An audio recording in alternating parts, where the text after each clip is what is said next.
అమ్మా నువ్వెందుకు ఇవన్నీ చేస్తున్నావు? జయా, ఏయ్, నేను వాకిలి ఊడ్చినంత మాత్రాన ఏమీ అరిగిపోను. అమ్మా నేను ఇక్కడికి పని కోసం కాదు, రెస్ట్ తీసుకోవడానికి తీసుకొచ్చాను. చీపిరి అక్కడ పెట్టేసి నువ్వు లోపలికి వెళ్ళు. జయా, ఏంటి మనో, అన్ని పనులు తనే చేయాలని ఎందుకురా మొండికేస్తున్నావు? లేచి లేవగానే పిల్ల ఏడవడం మొదలెట్టింది. అలాంటి 3 పిల్లల్ని అమ్మ పెంచింది కదా, దానికోసం ఇంటి పనుల కోసం వేరే ఎవరైనా పెట్టిందా? అమ్మ అక్కడికి వెళ్ళిన తర్వాత నానమ్మ ఒక చిన్న పనైనా చేసిందా చెప్పు? ఆ కాలం లాంటిదా ఈ కాలం? ఒక బిడ్డ ఉన్నా కూడా ఆయాన్ని పెట్టుకునే రోజులు రా ఇవన్నీ. హెల్ప్ చేయడానికి మనుషులుంటే అంతే మరి. జయా, టీ తీసుకురా. టీయే కదా, నేను తీసుకొస్తాను. అరే నువ్వు ఉండుమా, ఒక వారం మొత్తం నువ్వు ఇలాగే ఉంటే జయ త్వరగానే సోంబేరైపోతుంది. ఫ్రిడ్జ్ లో పాలు చెడిపోయాయండి, మీకు బ్లాక్ టీ ఇవ్వనా? ఫ్రిడ్జ్ చెడిపోయిందా? లేదు, నిన్న ఉరుములు మెరుపులు రావడంతో ఫ్రిడ్జ్ ఆఫ్ చేశాను, ఆన్ చేయడం మర్చిపోయాను. ఇందుకే నిన్ను గమనించమంటుంది. అదే కదా, ఇప్పుడు అన్నిటికీ అమ్ముంది కదా, నువ్వు పాపను చూసుకుని కూర్చుంటే చాలుగా. వీడికి మనిద్దరం సంతోషంగా ఉండడం ఇష్టం లేదు. ఎలాగైనా సరే అత్తగారికి కోడలికి గొడవ పెట్టి ఇక్కడి నుంచి నన్ను పంపేయాలనుకుంటున్నాడు. అందుకు నేను మిమ్మల్ని వదిలితేనే కదా. ఆ అమ్మ ఇక్కడి నుంచి వెళ్ళిపోతే పనులన్నీ నువ్వే చేయాల్సి వస్తుంది కదా. అంత పనులు ఏమున్నాయిరా ఇక్కడ? 3 పూట్ల ముగ్గురికి వంట చేయడం పెద్ద విషయమా ఏంటి? ఉదయం మీరు వాకిలోడటం చూసేసరికి ఆయన మనసు విరిగినట్టుంది, అదే విషయం. తను ఊడుస్తున్నప్పుడు పిల్ల ఏడవడం మొదలెట్టింది. నేను వచ్చి చీపురుగట్టు లాక్కున్నాను. పాప ఆపకుండా ఏడుస్తూ ఉంటే తిరిగి కూడా చూడకుండా కొరకపెట్టి నిద్రపోయే మనిషి మర్యాదల గురించి చెప్తున్నాడు పాపం. నువ్వెప్పుడు నన్ను ఏమీ చెయ్యొద్దన్నా నేను ఊరికే కూర్చోలేనురా. ఇలా చూడండి, ఇప్పుడు విషయం తెలిసింది కదా, ఇక మీదట అన్ని పనులు అమ్మతోనే చేయిస్తున్నానని నా దగ్గరికి వచ్చి నిలబడద్దు. అమ్మ కోడలు ఎంత అడ్జస్ట్మెంట్ లో వెళ్తారని నాకు అసలు తెలీదు. నేను పని చేస్తున్నానని నేను అనుకునేంత వరకు, తను అత్తగారితో ఇన్ని పనులు చేయిస్తున్నానని తను అనుకునేంత వరకు ఏ సమస్య లేదురా. అన్నిటినీ ఒప్పుకుంటాను. ఏదైనా కంప్లైంట్ వస్తే మాత్రం నా దగ్గరికి రాకూడదు, మీరుగానే సాల్వ్ చేసుకోండి. వేణుగోపాల్ పూణేకి తిరిగి వెళ్తున్నారట.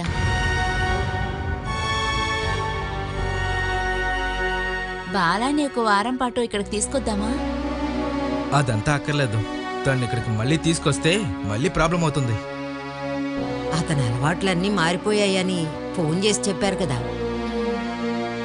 తనిక నెల నెల చెకప్కి వెళ్ళాలి. ఆ అత్తగారింటి దగ్గర నుండి హాస్పిటల్కి వెళ్ళాలంటే బస్సులో బోట్లో చాలాసేపు ప్రయాణం చేయాలి. అవన్నీ తలుచుకొని మనమేం టెన్షన్ అవ్వక్కర్లా. వేణుగోపాల్ వెళ్ళిపోతే తను ఒంటరిగా ఉంటుందిగా. ఆ ఇంట్లో వాళ్ళు తాగుడు లేకుండా ఒక్క నిమిషం ఉండరట. కడుపుతో ఉన్న ఈ సమయంలో తను అక్కడ ఉండటం మంచిది కాదనిపిస్తోంది. నేను అక్కడికి వెళ్ళాలని బాలా ఏమీ మొండిపట్టు పట్టలేదు కదా, మీ ఇంట్లో వాళ్ళే కష్టపెట్టి పంపించారు కదా. ఇక మీదట ఏం జరిగినా సరే మీ ఇంట్లో వాళ్ళే చూసుకుంటారు. మనమైతే ఈ సమస్యలో మధ్యలో వెళ్ళకూడదు. ఇక మీదట తనకి ఎవరైనా పాప బాబా పుట్టిందని చెప్తే అప్పుడు మనం అక్కడికి వెళ్ళి చూద్దాం, సరేనా? మనం అలాగే వదిలేయగలమా చెప్పండి బాలాని? అలాగైతే తీసుకొచ్చి సేవ చేసుకో. మనో, నువ్వెందుకురా ఇప్పుడు కోప్పడుతున్నావు? జయ, నువ్వు లోపలికి వెళ్ళు, ఇరుగు పొరుగు వాళ్ళు చూస్తారు. నువ్వేంట్రా అంతగా అరుస్తున్నావు బాల విషయంలో? అమ్మా నీకు ఒక్క విషయం కూడా తెలీదు. బాల వెళ్ళింది ఒక పెద్ద నరకానికి. అది వాళ్ళ ఇంట్లో వాళ్ళ అమ్మకి నాన్నకి తమ్ముడికి తెలిసే పంపించారు. అది నరకం అని తెలిసి కూడా వాళ్ళు పంపించారు. మనం ఏమన్నా చేయగలమా? మనం ఏమీ చేయలేము. బాల తలపైన మొత్తాన్ని కట్టేశాం. వేణుగోపాల్ అనే ఒక మృగం తన మెడలో కట్టిన ఒక యమపాసాన్ని కూడా తన నరకంలో ఉన్నట్టే తన జీవితం కూడా. ఆ నరకం నుంచి ఎప్పుడైనా సరే భయంకరమైన ఒక వార్త వస్తుంది.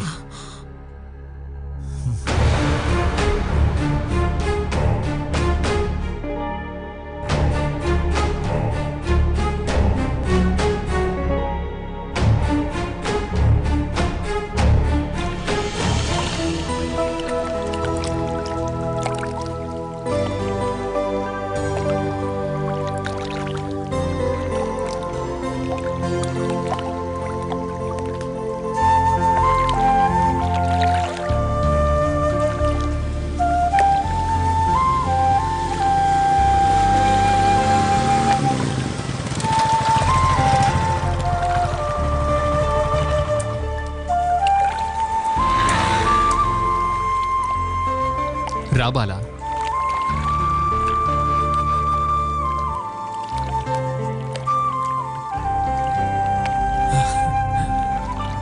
నేను చిన్నప్పటి నుండి చూసే నదే ఇది.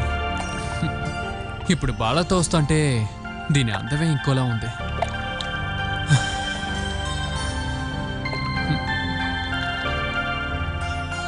నీకు రిలీఫ్గా ఉంటుందనే నేను ఇక్కడికి తీసుకొచ్చాను. ఇన్ని రోజులు నేను చెప్పడం చేయడం మాత్రం కదా నువ్వు అనుభవించింది. ఇంకా నువ్వేవైనా చెప్పాలనుకుంటే చెప్పచ్చు, తిట్టచ్చు, కోపగించుకోవచ్చు, లేదా నన్ను కొట్టాలనుకుంటే కొట్టచ్చు కూడా. నీ ఇంటివారు, నా ఇంటివారు, హాస్టల్కి చెందినవారంటూ ఇక్కడ ఎవ్వరూ లేరు. మనకిద్దరు మాత్రమే. ఈ నది సాక్షిగా మనలో ఉన్న సమస్య అంతా చెప్పుకుని మనకిద్దరం ఒక పరిష్కారాన్ని వెతుక్కోవాలి. అలా నిర్ణయించుకుని ఇక్కడికి రాలేదు. నా మనసు ఎప్పుడు మారుతుందో నేను చెప్పలేను. ప్రస్తుతానికి నేనేది ఆలోచించట్లేదు. నాకు పుట్టబోయే బిడ్డ గురించి మాత్రమే నా ఆలోచనలన్నీ.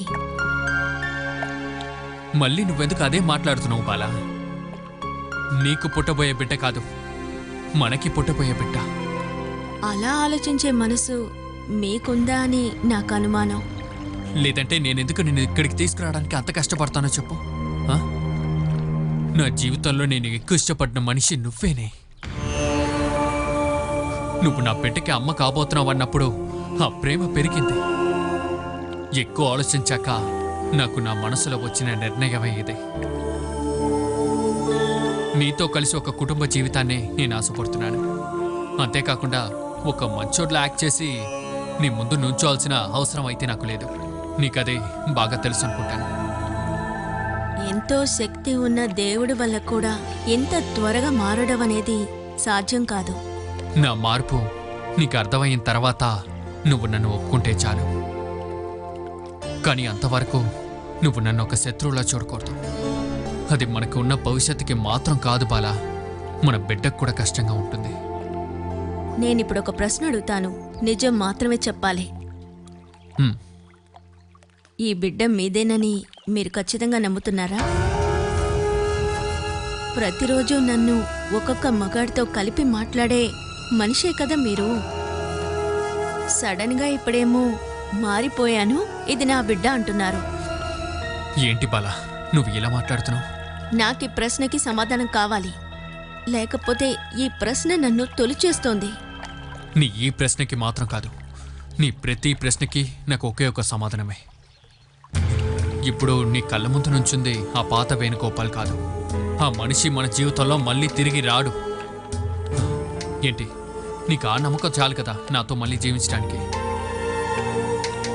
నేను చేసిన తప్పుల్ని మర్చిపోయి నీతో మళ్ళీ జీవించడానికి నాకు అవకాశం ఇవ్వపాలా? నువ్వు అవకాశం ఇచ్చి కూడా నా వైపు నుండి ఏదైనా ఒక్క చిన్న తప్పు జరిగినా నువ్వు నాకు చెప్పకుండానే ఇంటికి వెళ్ళిపోవచ్చు. నేను తిరిగి వెళ్ళడానికి నాకంటూ చోటు లేదని తెలుసుకునేగా ఇలా అంటున్నారు. లేదు బాలా, నువ్వు నా కోసం పుట్టిన అమ్మాయినే ఇలా అంటున్నాను. లేదంటే ఎవరు ఎంత ఇష్టపడినా, నేను ఎంత టార్చర్ చేసినా మన ఇద్దరం మళ్ళీ కలిసి ఉండలేము.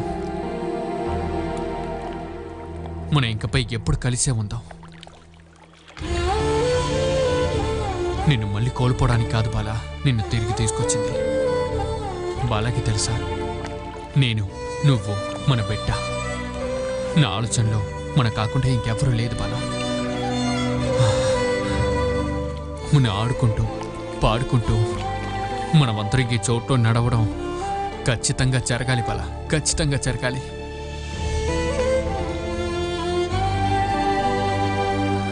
మనకు పుట్టబోయే బిడ్డ అబ్బాయా అమ్మాయా? ఆడపిల్ల మాత్రం పుట్టకూడదు. నేను అనుభవించిన వేదన ఆ బిడ్డ కూడా అనుభవించకూడదు.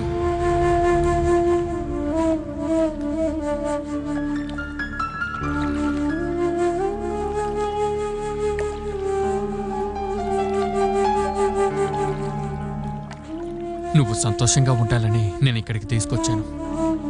ఇంకా నువ్వు ఏడవకూడదు. నా పిల్లం ఎప్పుడూ సంతోషంగా ఉండాలి.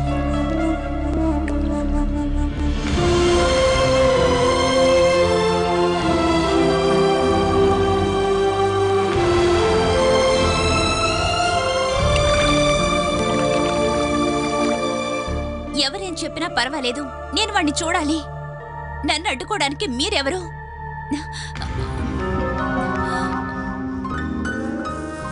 ఏంటి చెమ్మేలి, నేను ఇల్లంతా వెతికాను తెలుసా? నువ్వు కాకపోతే నాకు ఇంకెవరే హెల్ప్ చేయడానికి ఉన్నారు?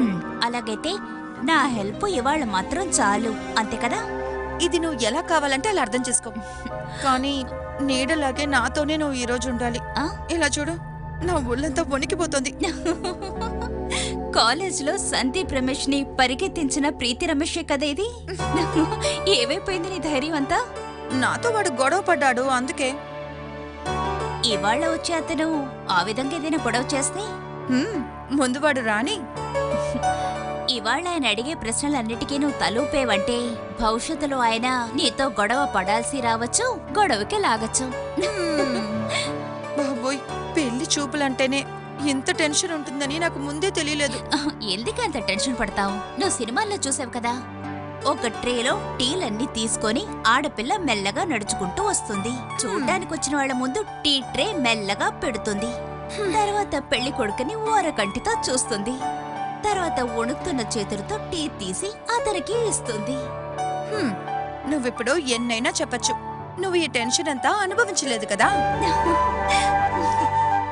నాలాంటి ఒక బెస్ట్ ఫ్రెండ్ ఉండడం వల్ల నీకు పెళ్లి చూపులే జరగకుండా నువ్వే వచ్చి అబ్బాయిని చూసి వెళ్ళావు. మా అన్నయ్య అమాయకుడు కాబట్టి నిన్ను కన్ఫ్యూజ్ చేసే ఏ ప్రశ్నలు అడగలేదు.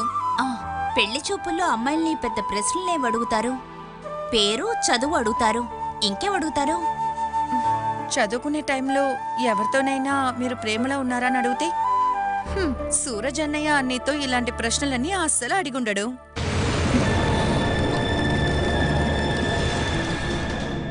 అలాగేమన్నా అడిగారంటే మీరంటే ఇష్టం లేదని మొహం మీద చెప్పేస్తాను. ఎక్కడికి వెళ్లకుండా నాతోనే ఉండవే, నాకు అదే కొండంత ధైర్యం.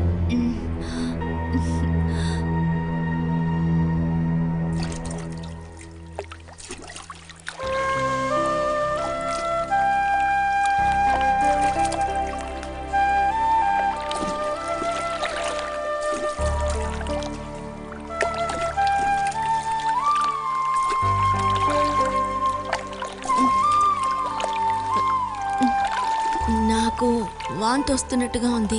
నది స్మెల్ అలాగే ఉంటుంది, అది సరైపోతుందిలే. అదిగో అక్కడ దూరంలో ఒక గుడి కనిపిస్తోంది, చూసావా? అక్కడ వరకు వెళ్ళి తిరిగి వచ్చేద్దాం.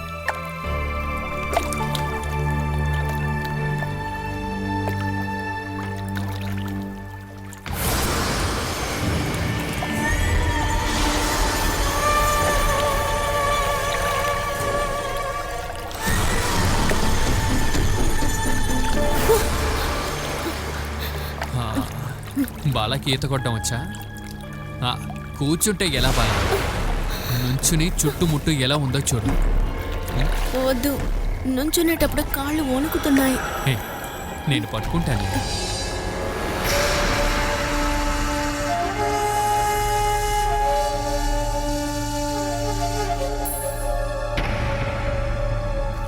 ఇదిగో ఇలా నుంచుని నది అందాన్ని మనం చూడాలి.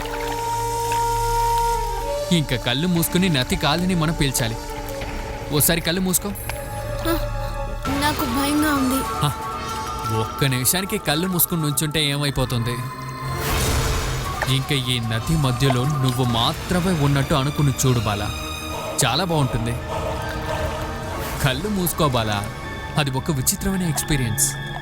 అందుకే కదా బాలాని తీసుకొచ్చాను. ధైర్యంగా కళ్ళు మూసుకో.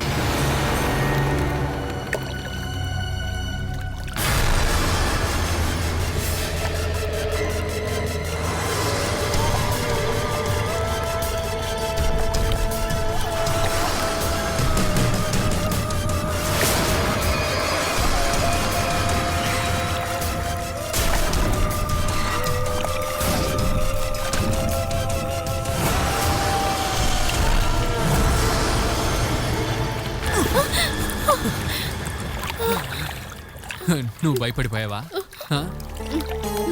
సరే కూర్చో.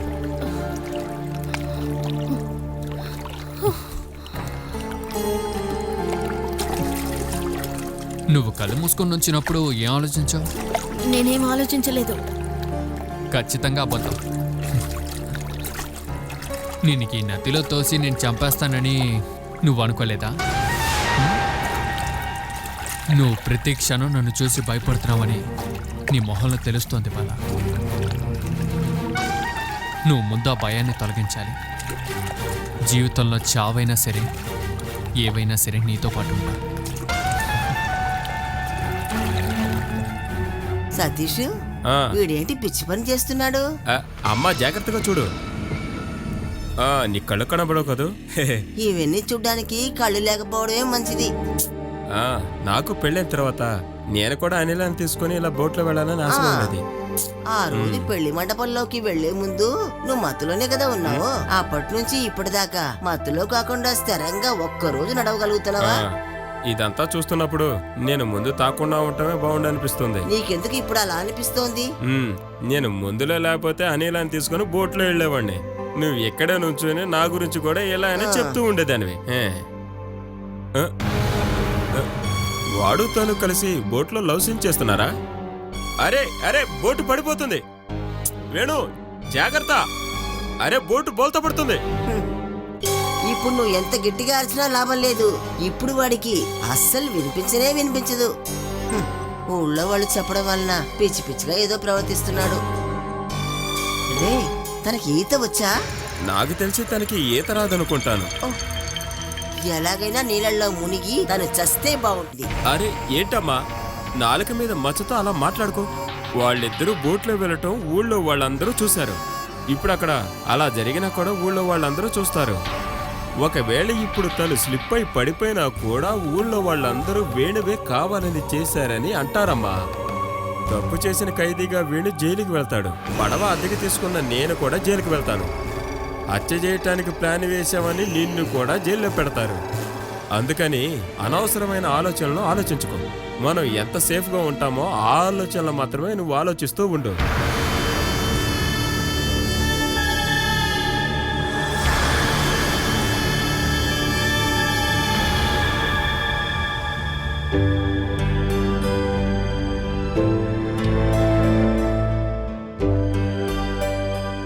నువ్వు అసలు ఏం చేస్తున్నావు చెమ్మేలి? ఫస్ట్ లుక్ లోనే ఆయనకి నువ్వు నచ్చాలి. ఐ మీన్ ఫస్ట్ లుక్ లోనే ఆయన నిన్ను చూసి అలాగేదో ఒక వర్డ్. ఆశ్చర్యపడాలి. అవును, ఆశ్చర్యపడాలి. Enjoy your beauty. అంతేవి ఆశ్చర్యపడక్కర్లేదు, ఇదే చాలు. నో, కొంచెం బ్లష్ కూడా వేద్దాం. ఇదే నాకు చాలు. ఇక నేను ఇక్కడ నించున్నానంటే మేకప్ చేసి జోకర్లా తయారు చేస్తావు. వద్దు తల్లి, ఇక నా మొహం మీద నీ ఎక్స్పెరిమెంట్స్ ఏ వద్దు. నువ్వు తొందరపడకు, వాళ్ళింకా రాలేదు. అమ్మాయిలు పెళ్లి చేసుకోవడానికి ఇంక మీదట అబ్బాయిల ఇంటికి వెళ్ళి మేల్ వ్యూయింగ్ సెరమనీ ఇంకా చెయ్యాలి. అందుకేనా మీ అమ్మ నాన్నలను తీసుకుని మా అన్నయ్యని చూడడానికి ఇక్కడికి వచ్చావు? దానికి ముందే నువ్వు అబ్బాయిని చూపించేసావు కదా. బాగా టెన్షన్గా ఉన్నట్టున్నావు. మరి ఒప్పుకోమ్మా, నీ ముఖం చూస్తేనే తెలుస్తోంది. నువ్వు అసలు ప్రేమిస్తే ఏమవుతుంది? ఇలాగ పరిచయం లేని ఒకరి ముందు ఇలా ఎక్స్పెక్ట్ చేసి నుంచో అక్కర్లేదు కదా. ఇది చాలా బోర్ కదా. ఈ లవ్ మ్యారేజ్ బోర్ అని నాకు అనిపిస్తోంది. ఎందుకలా? మన చెడలవాట్లన్నీ చూపించకుండా మంచిది మాత్రమే చూపించి ఇంకొకరు ఇష్టపడేలా చేసేదే కదది. పెళ్ళైన తర్వాత చెడలవాట్లన్నీ మెల్లమెల్లగా బయటకొస్తాయి. అప్పుడు కదా లైఫ్ పార్ట్నర్ ప్రశాంతత పోతుంది. అదే కదా చెమ్మేలి బోర్ అంటే.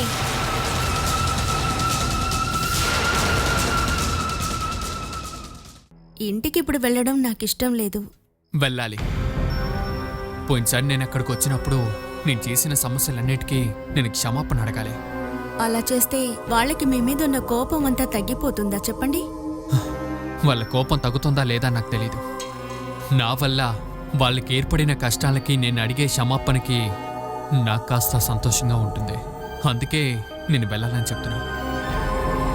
అది నువ్వు కూడా అక్కడ ఉండాలని నా కోరిక. రేపు మన ఇద్దరం కలిసి నేను ఇంటికి వెళ్తున్నాం.